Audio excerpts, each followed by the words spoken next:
This morning, we are witness to history as we continue tradition within the 82nd Airborne Division. The All-American Hall of Fame commemorates those members of this division who have achieved the highest distinction through acts of combat valor, those leaders who have ushered in revolutionary change within the division, and members of the All-American Division who have had significant impact to American society beyond their time in the division. Earlier this year, brigade command teams submitted nominations to the All-American Hall of Fame Selection Committee, a panel of senior leaders currently serving within the division. The selection committee voted on each member. What emerged from that process is 16 inductees into the class of 2019. To be eligible for induction into the All-American Hall of Fame, members must have a minimum of 2 years of service within the division, must be a minimum of 2 years removed from service within the division, and must no longer be eligible for service within the division. Ladies and gentlemen, please welcome our host for today's ceremony, All-American 6, Major General James J. Mingus.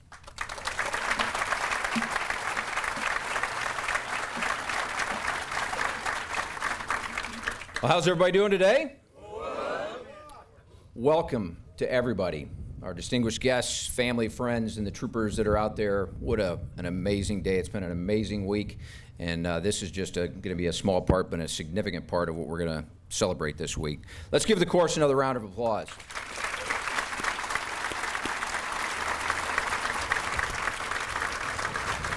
We like to brag on the chorus just a little bit, but I got to tell a funny story. I can't remember if it was coming home from one of the NBA events or the Daytona 500, but they were in the airport, and it was a typical day in an airport. I won't say which one, but it was backed up. The lines were long. People were frustrated. People were getting angry. You may have seen this on YouTube. It went viral. But it was just one of those chaotic days at a certain gate in the airport. Well, the chorus decided to kind of take it upon themselves, and they just started to sing. And before long, the entire demeanor and everything about that particular gate completely changed. And so my hat's off to the chorus for being great ambassadors for this division.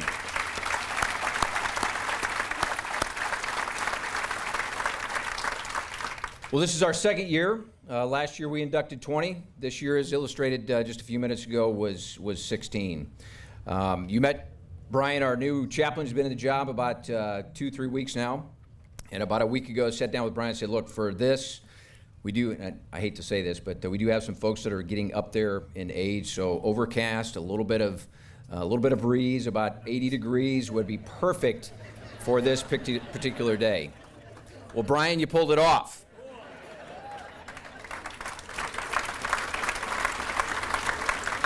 Now, here's the kicker, though. Tomorrow, we got an airborne operation. So I said, Brian, clear skies, 75 degrees, and 2 knots of winds. So you going to pull that one off? All right. So what is the significance of a Hall of Fame? The greatest professional athletes reach the pinnacle of their post-professional career through induction into the Hall of Fame. From Cooperstown to Canton, from Toronto to Springfield, the busts of the world's greatest athletes are immortalized. Selection into each Hall of Fame is subjective, determined by a select group of men and women. Criteria ranges from statistical achievements, championships won, longevity. Conversely, factors such as toxic personality or accusations of cheating can prevent players with the greatest statistical achievements from gaining entrance. What if the United States military established a Hall of Fame? Who would gain entrance? Who would be a part of the initial class of inductee? And what would be the location of the Hall of Fame? It would no doubt have names like Washington, Grant, Pershing, Marshall, Eisenhower, Patton, York, Ridgway, Gavin. Well, guess what? 3 of them, if you walk next door, and I encourage you all to do that, 3 of those are in the 82nd Hall of Fame. So this is what the internal piece to the 82nd has been, and my hat's off to General Carrillo, who started this last year. I think it's a great tradition, and we'll keep on for the future. But it gives us the opportunity on any given day to walk among heroes. It gives us an opportunity to reflect on the past, and it's clearly an inspiration for the future. We are all students of history, specifically military history, and today we are making history. It's establishing the legacies that will forever be enshrined. So what does inspire us? Victories, losses, in some cases losses are the greatest inspiration, hard achievements, shared hardship, same hardships. But today, what this is all about is historical legacies. This year's inductees include World War I, World War II, Korea, Vietnam, Grenada, Panama, Desert Shield, Desert Storm, Afghanistan, and Iraq, and as you'll hear in a few minutes, several others that I didn't mention. It ranges from PFC to General to Warrant Officer to Sergeant Major. These 82nd icons make up the very DNA of the division's lineage, heroism, and excellence. It is also embedded in the very fibers that make up today's paratrooper. We can all draw on inspiration from the accomplishment of these inductees. They were selected based on their service within the division, their lifelong commitment to the division's values, valorous combat action, or contributions to their chosen field outside the division. We offer a profound congratulations to all our inductees. We are humbled by your presence. Thanks again for being here today. Congratulations. Let's begin. God bless. Airborne all the way.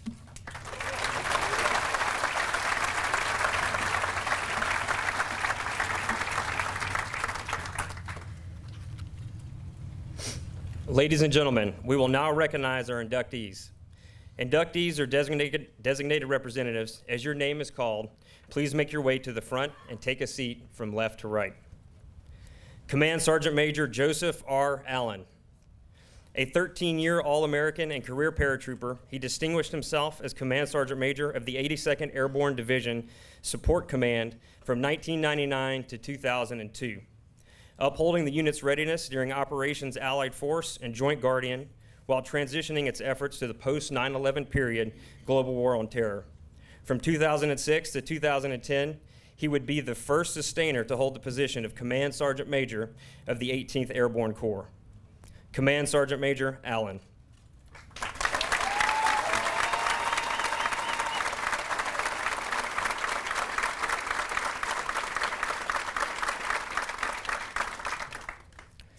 General Lloyd J. Austin. General Lloyd Austin commanded the 2nd Battalion 505th Parachute Infantry Regiment, 82nd Airborne Division in combat during Operation Safe Haven, Panama. He went on to serve as the operations officer for the 82nd Airborne Division. Served as commanding general for the 18th Airborne Corps through Operation Iraqi Freedom and commander of U.S. forces in Iraq for Operation New Dawn. General Austin.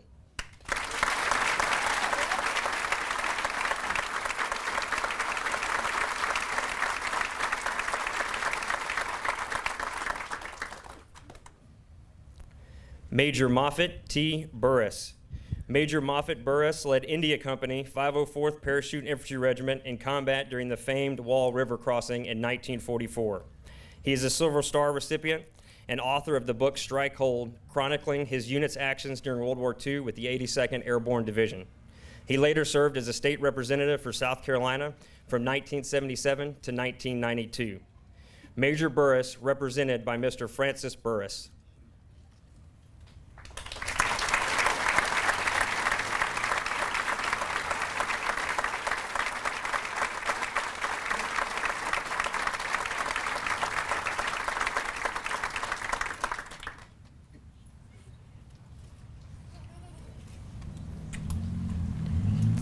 Lieutenant Colonel Robert Chisholm. Lieutenant Colonel Robert Chisholm was awarded the Legion of Merit, the only one presented to an enlisted or non-commissioned officer by the 508th Parachute Infantry Regiment during World War II. He took part of Operation Market Garden in Holland with the 508th Parachute Infantry Regiment. He jumped into Normandy with the 3rd Battalion, 508th Parachute Infantry Regiment. Lieutenant Colonel Chisholm.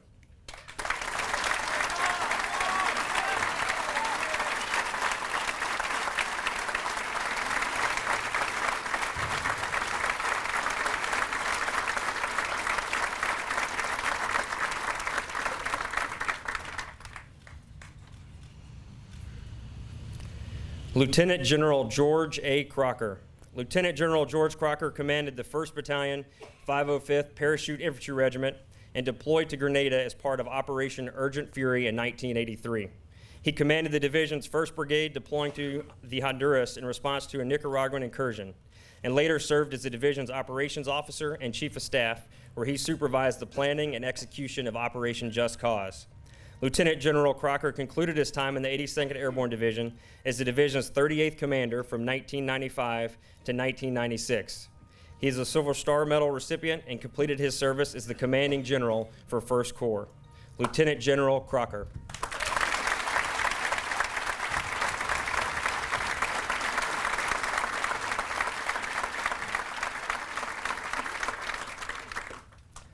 Sergeant First Class Gordon Duke Dewey. Sergeant First Class Gordon Duke Dewey served with distinction, discipline, and professionalism during the division's short-notice deployments to support Operation Power Pack and as a part of Task Force Detroit.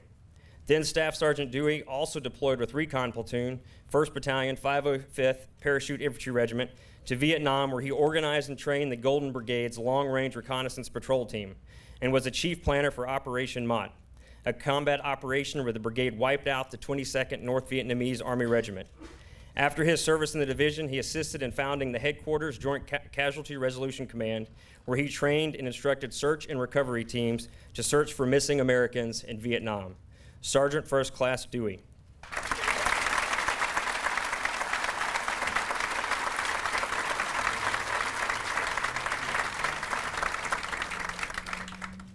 Private First Class Robert T. Dotson. Private First Class Robert Dotson served with distinction in Charlie Battery, 456 Parachute Field Artillery Battery in Sicily in 1943. His heroic actions on Biazza Ridge helped stop a key German counterattack against the Sicily beachhead. For his heroism as an airborne artilleryman, he received the Silver Star Medal. Private First Class Dotson rests in Paris, Arkansas, after later dying from wounds in combat. Private First Class Dotson.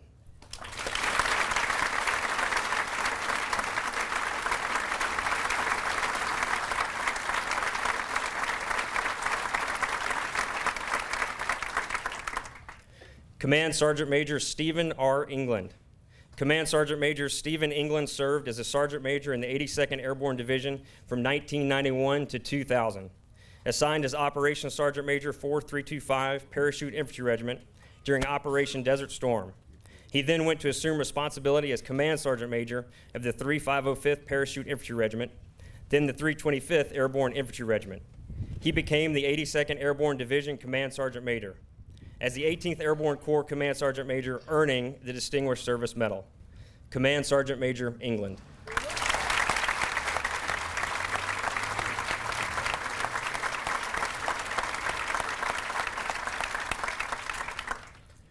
Chaplain Brigadier General Augustus R. Gearhard.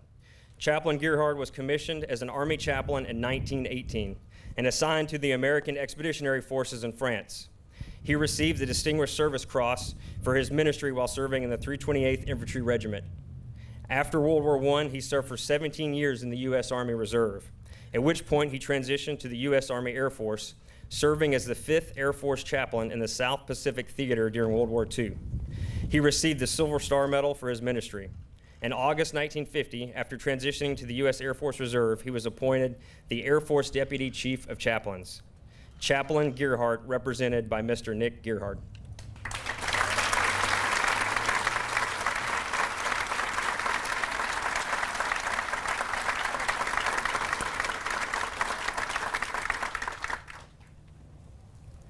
Captain Kimberly Hampton. Kimberly Hampton embodied the All-American spirit, serving as the Delta Troop Commander for 117 Cavalry Squadron from 2002 to 2004. An OH-58 Delta Kiowa pilot in command, Kimberly was the Army's first female combat pilot killed in action, and the first female in the 82nd Airborne Division to die from hostile fire in the global war on terrorism. Kimberly was awarded the Purple Heart, Bronze Star Medal, and Air Medal for her actions. Captain Hampton, represented by Mr. Dell Hampton.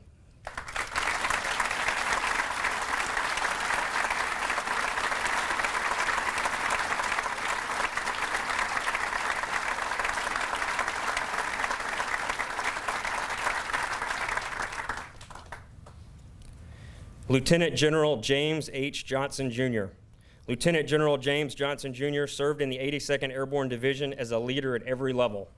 He was a platoon leader and company commander in the 501st Parachute Infantry Regiment, commanded the 2nd Battalion, 504th Parachute Infantry Regiment, commanded the 3rd Brigade for 3 years, and served as the Division Chief of Staff. As the Deputy Commanding General for Operations, then Brigadier General Johnson commanded the Army component of Operation Golden Pheasant in the Honduras. As a division commander, he was the first jumper during the invasion of Panama and Operation Just Cause. He also commanded the division during Operation Desert Shield and Desert Storm in the Persian Gulf, becoming the first commander to lead the division into combat in 2 separate conflicts. He commanded the division for 32 months, the longest command tour since 1948. Lieutenant General Johnson.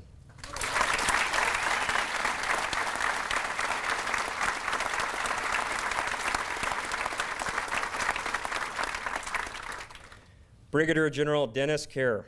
Brigadier General Dennis Kerr served in the division for 8 years. He is credited with developing the model for a combat aviation brigade, activating the 82nd Combat Aviation Brigade, and serving as its first commander from April 1987 to August 1989. He later served as Assistant Division Commander from January 1990 to December 1991, ensuring the division's successful deployment to Saudi Arabia in support of Desert Storm. He would go on to command the U.S. Army Safety Center, developing the risk management process, which is used across all military services to this day. Brigadier General Kerr.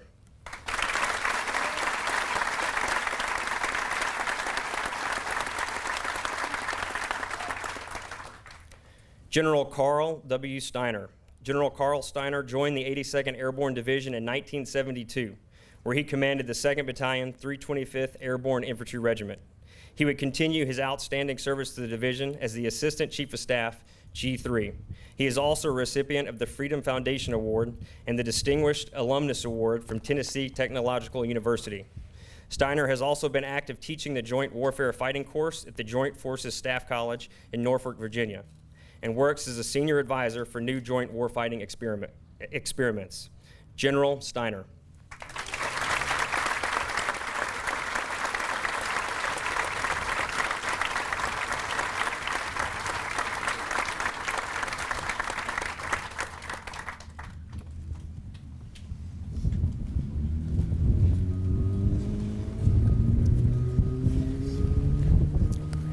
Major General Reuben H. Tucker.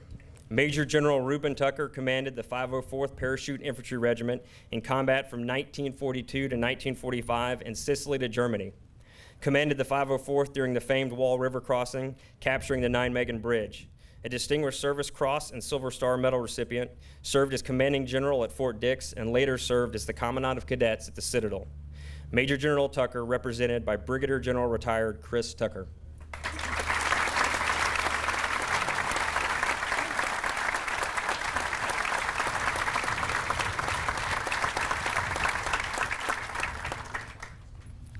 Chief Warrant Officer Jonathan A. Ward. Chief Warrant Officer Jonathan Ward distinguished himself with the spearhead of airborne operations as an original member of the Parachute Test Platoon and was the Army's first parachute rigger warrant officer. He served with the 504th Parachute Infantry Regiment throughout World War II in Sicily, Italy, Nijmegen, the Netherlands, and occupation duty in Berlin. He continued his service after his time in the Army on the Parachute Testing Board. Chief Warrant Officer Ward.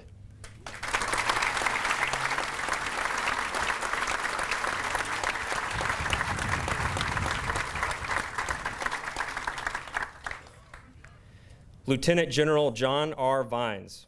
Lieutenant General John Vines served as Commander, 4th Battalion, 325th Airborne Infantry Regiment during its combat parachute assault in Operation Just Cause, and later deployed with the 1st Ground Combat Unit in Operation Desert Shield. He would later serve as the Assistant Division Commander for Operations, 82nd Airborne Division, and the Commander, 82nd Airborne Division, from August 2000 until October 2002. And commander of the U.S. Army's 18th Airborne Corps and Multinational Corps, Iraq. Lieutenant General Vines.